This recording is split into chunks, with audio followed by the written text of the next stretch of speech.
Adoro. Capítulo 4. Uma ecologia integral. Item 137.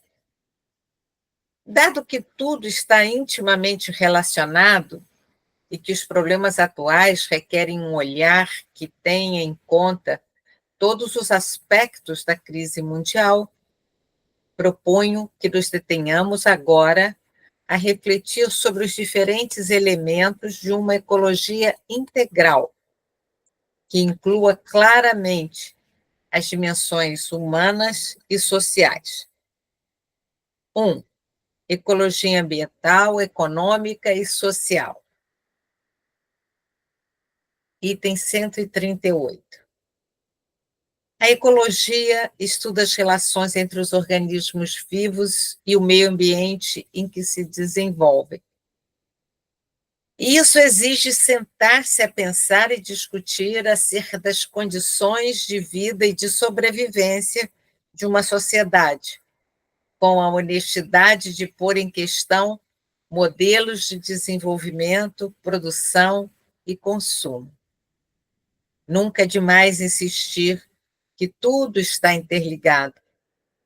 O tempo e o espaço não são independentes entre si, nem os próprios átomos ou as partículas subatômicas se podem considerar separadamente. Assim como os vários componentes do planeta, físicos, químicos e biológicos, estão relacionados entre si, assim também as espécies vivas formam uma trama que nunca acabaremos de individuar e compreender.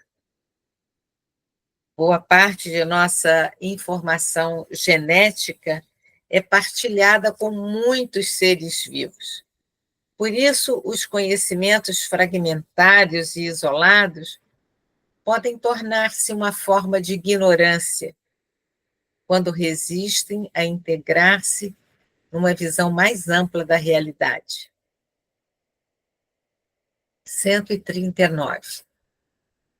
Quando falamos de meio ambiente, fazemos referência também a uma particular relação. A relação entre a natureza e a sociedade que a habita.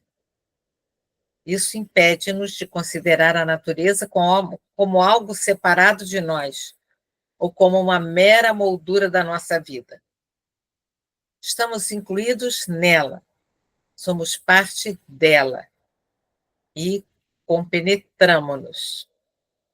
As razões pelas quais um lugar se contamina exigem uma análise do funcionamento da sociedade, da sua economia, do seu comportamento, das suas maneiras de entender a realidade. Dada a amplitude das mudanças, já não é possível encontrar uma resposta específica e independente para cada parte do problema. É fundamental buscar soluções integrais que considerem as interações dos sistemas naturais entre si e com os sistemas sociais. Não há duas crises separadas, uma ambiental e outra social, mas uma única e complexa crise socioambiental. As diretrizes para a solução requerem uma abordagem integral para combater a pobreza, devolver a dignidade aos excluídos e, simultaneamente, cuidar da natureza. 140. Devido à quantidade e variedade de elementos a ter em conta na hora de determinar o impacto ambiental de um empreendimento concreto, torna-se indispensável dar aos pesquisadores um papel preponderante e facilitar a sua interação com ampla liberdade acadêmica. Essa pesquisa constante deveria permitir reconhecer também como as diferentes criaturas se relacionam, formando aquelas unidades maiores que hoje chamamos ecossistemas.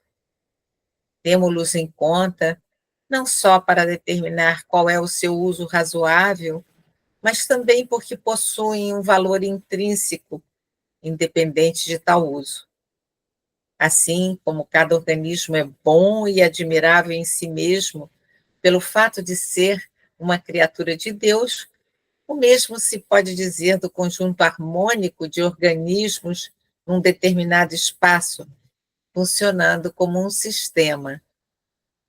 Embora não tenhamos consciência disso, dependemos desse conjunto para nossa própria existência. Convém recordar que os ecossistemas intervêm na retenção do anidrido carbônico, na purificação da água, na contraposição de doenças e pragas, na composição do solo, na decomposição dos resíduos e muitíssimos outros serviços que esquecemos ou ignoramos. Quando se dão conta disto, muitas pessoas voltam a tomar consciência de que vivemos e agimos a partir de uma realidade que nos foi previamente dada, que é anterior às nossas capacidades e à nossa existência. Por isso, quando se fala de uso sustentável, é preciso incluir sempre uma consideração sobre a capacidade regenerativa de cada ecossistema nos seus diversos setores e aspectos. 141. Além disso, o crescimento econômico tende a gerar automatismos e a homogeneizar a fim de simplificar os processos e reduzir os custos. Por isso, é necessária uma ecologia econômica capaz de induzir a considerar a realidade de forma mais ampla. Com efeito, a proteção do meio ambiente deverá constituir parte integrante do processo de desenvolvimento e não poderá ser considerada isoladamente. Mas, ao mesmo tempo, torna-se atual a necessidade imperiosa do humanismo, que faz apelo aos distintos saberes, incluindo o econômico, para uma visão integral e integradora. Hoje, a análise dos problemas ambientais é inseparável da análise dos contextos humanos, familiares, laborais, urbanos e da relação de cada pessoa consigo mesma, que gera um modo específico de se relacionar com os outros e com o meio ambiente. Há uma interação entre os ecossistemas e entre os diferentes mundos de referência social. E assim se demonstra mais uma vez que o todo é superior à parte. 142. Se tudo está relacionado, também o estado de saúde das instituições numa sociedade tem consequências no ambiente e na qualidade de vida humana. Toda a lesão da solidariedade e da amizade cívica provoca danos ambientais. Nesse sentido, a ecologia social é necessariamente institucional e progressivamente alcança as diferentes dimensões, que vão desde o grupo social primário, a família, até a vida internacional, passando pela comunidade local e a nação. Dentro de cada um dos níveis sociais e entre eles, desenvolvem-se as instituições que regulam as relações humanas. Tudo que as danifica comporta efeitos nocivos, como a perda de liberdade, a injustiça e a violência.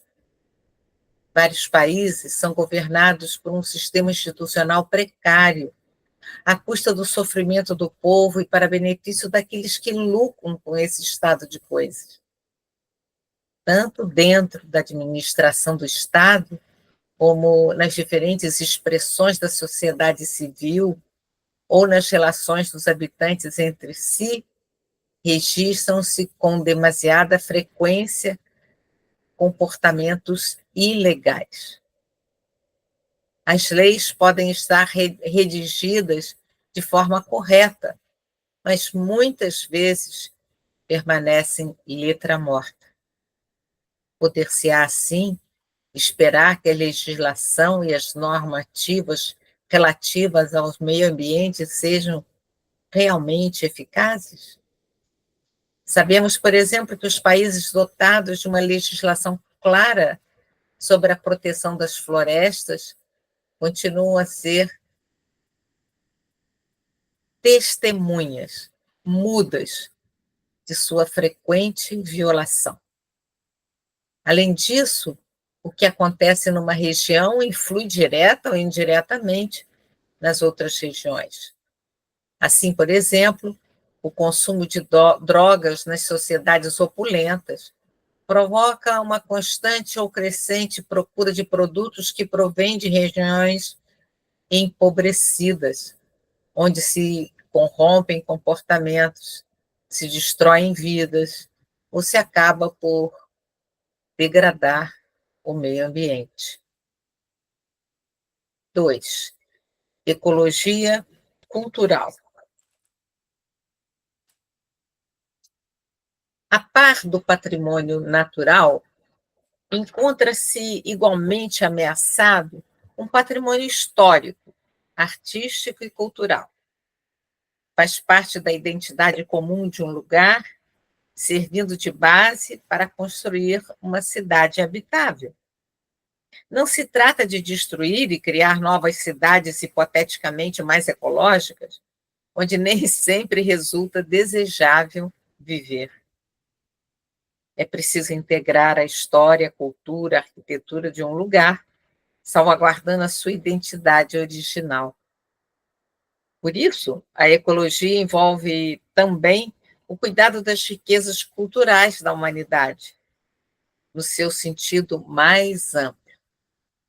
Mais diretamente, pede que se preste atenção às culturas locais, quando se analisam questões relacionadas com o meio ambiente, fazendo dialogar a linguagem técnico-científica com a linguagem popular.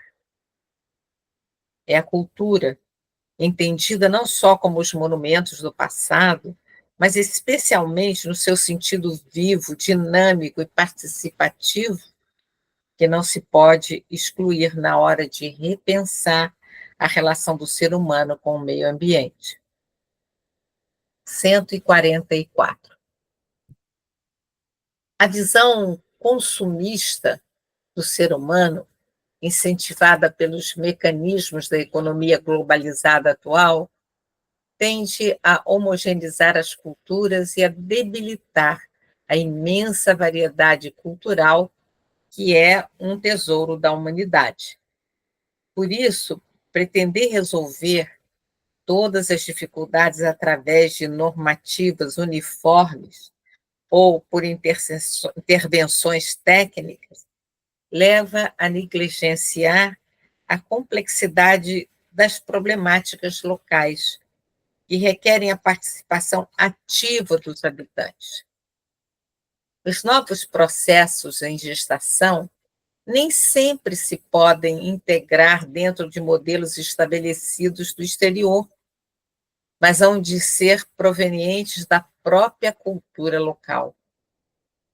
Assim como a vida e o mundo são dinâmicos, assim também o cuidado do mundo deve ser flexível e dinâmico. As soluções meramente técnicas correm o risco de tomar em consideração sintomas que não correspondem às problemáticas mais profundas. É preciso assumir a perspectiva dos direitos dos povos e das culturas, dando assim provas de compreender que o desenvolvimento de um grupo social supõe um processo histórico no âmbito de um contexto cultural e requer constantemente o protagonismo dos atores sociais locais, a partir de sua própria cultura. Nem mesmo a noção da qualidade de vida se pode impor, mas deve ser entendida dentro do mundo de símbolo e hábitos próprios de cada grupo humano. 145. Muitas formas de intensa exploração e degradação do meio ambiente podem esgotar não só os meios locais de subsistência, mas também os recursos sociais que consentiram um modo de viver que os sustentou, que durante longo tempo uma identidade cultural e um sentido de existência e da convivência social. O desaparecimento de uma cultura pode ser tanto ou mais grave do que o desaparecimento de uma espécie animal ou vegetal.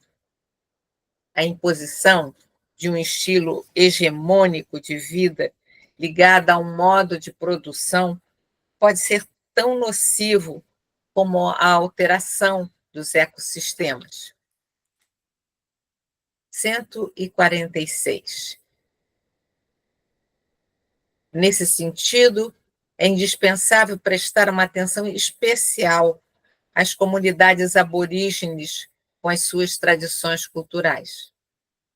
Não são apenas uma minoria entre outras, mas devem tornar-se os principais interlocutores, especialmente quando se avança com grandes projetos que afetam seus espaços.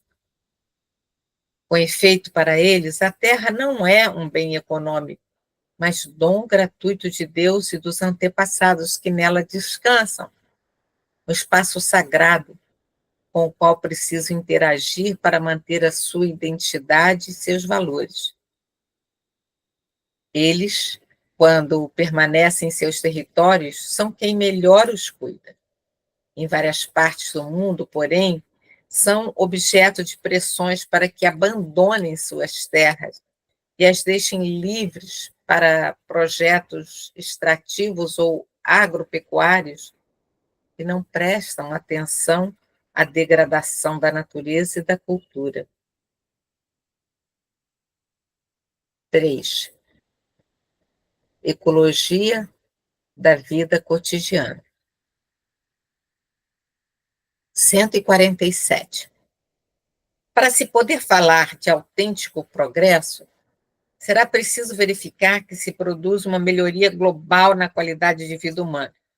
Isso implica analisar o espaço onde as pessoas transcorrem a sua existência. Os ambientes onde vivemos influem sobre a nossa maneira de ver a vida, sentir e agir. Ao mesmo tempo, no nosso quarto, na nossa casa, no nosso lugar de trabalho e no nosso bairro, usamos o ambiente para exprimir a nossa identidade. Esforçamo-nos por nos adaptar ao ambiente, e quando este aparece desordenado, caótico, cheio de poluição visiva e acústica, o excesso de estímulos põe à prova as nossas tentativas de desenvolver uma identidade integrada e feliz. 148. Admirável é a criatividade e generosidade de pessoas e grupos que são capazes de dar a volta às limitações do ambiente, modificando os efeitos adversos dos condicionalismos e aprendendo a orientar a sua existência no meio da desordem e da precariedade. Por exemplo, em alguns lugares onde as fachadas dos edifícios estão muito deterioradas, há pessoas que cuidam com muita dignidade o interior de suas habitações, ou que se sentem bem pela cordialidade e amizade das pessoas. A vida social positiva e benfazeja dos habitantes enche de luz um ambiente, à primeira vista, inabitável. É louvável a ecologia humana que os pobres conseguem desenvolver no meio de tantas limitações. A sensação de sufocamento produzida pelos aglomerados residenciais pelos espaços com alta densidade populacional é contrastada se desenvolvem calorosas relações humanas de vizinhança, se criam comunidades, se as limitações ambientais são compensadas na interioridade de cada pessoa que se sente inserida numa rede de comunhão e pertença. Deste modo, qualquer lugar deixa de ser um inferno e torna-se o contexto de uma vida digna. 149. Inversamente, está provado que a penúria extrema vivida em alguns ambientes privados de harmonia, magnanimidade, possibilidade de integração, facilita o aparecimento de comportamentos desumanos e a manipulação das pessoas por organizações criminosas.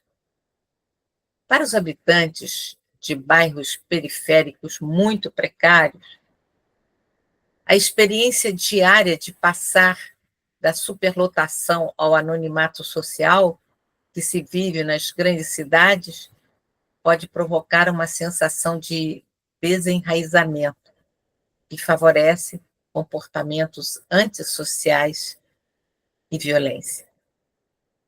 Todavia, tenho a peito reiterar que o amor é mais forte. Muitas pessoas nessas condições são capazes de tecer laços de pertença e convivência que transformam a superlotação numa experiência comunitária, onde se derrubam os muros do eu e superam as barreiras do egoísmo. Essa experiência de salvação comunitária é o que muitas vezes suscita reações criativas para melhorar um edifício ou um bairro. 150. Dada a relação entre os espaços urbanizados e o comportamento humano, aqueles que projetam edifícios, bairros, espaços públicos e cidades precisam da contribuição dos vários saberes que permitem compreender os processos, o simbolismo e os comportamentos das pessoas. Não é suficiente a busca da beleza do projeto, porque tem ainda mais valor servir a outro tipo de beleza, a qualidade de vida das pessoas, a sua harmonia com o ambiente, o encontro e a ajuda mútua. Por isso, também é tão importante que o ponto de vista dos habitantes do lugar contribua sempre para a análise da planificação urbanista. 151. É preciso cuidar dos espaços comuns, dos marcos visuais, das estruturas urbanas, que melhoram o nosso sentido de pertença, a nossa sensação de enraizamento, o nosso sentimento de estar em casa, dentro da cidade que nos envolve e une. É importante que as diferentes partes de uma cidade estejam bem integradas e que os habitantes possam ter uma visão de conjunto, em vez de se encerrarem num bairro, renunciando a viver a cidade inteira como um espaço próprio, partilhado com os outros. Toda intervenção na paisagem urbana ou rural deveria considerar que os diferentes elementos do lugar formam um todo, sentido pelos habitantes como um contexto coerente com a sua riqueza de significados. Assim, os outros deixam de ser estranhos e podemos senti-los como parte de um de nós, que construímos juntos. Pela mesma razão, tanto no meio urbano como no rural, convém preservar alguns espaços onde se evitem intervenções humanas que os alterem constantemente. 152. A falta de habitação é grave em muitas partes do mundo, tanto nas áreas rurais como nas grandes cidades, nomeadamente porque os orçamentos estatais, em geral, cobrem apenas uma pequena parte da procura. E não só os pobres, mas uma grande parte da sociedade encontra sérias dificuldades para ter uma casa própria. A propriedade da casa tem muita importância para a dignidade das pessoas e desenvolvimento das famílias. Trata-se de uma questão central da ecologia humana.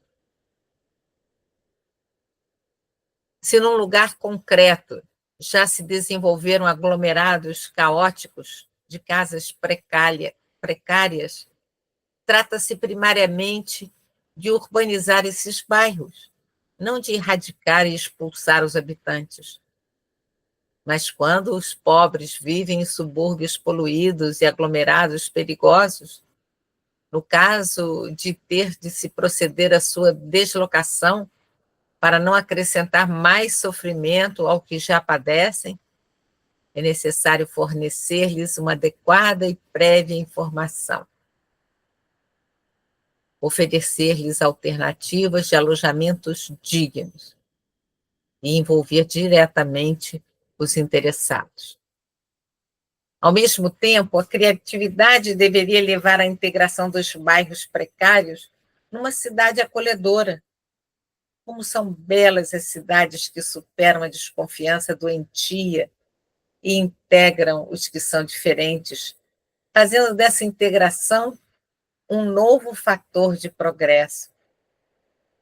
Como são encantadoras as cidades, e já no seu projeto arquitetônico, estão cheias de espaços que unem, relacionam, favorecem o reconhecimento do outro.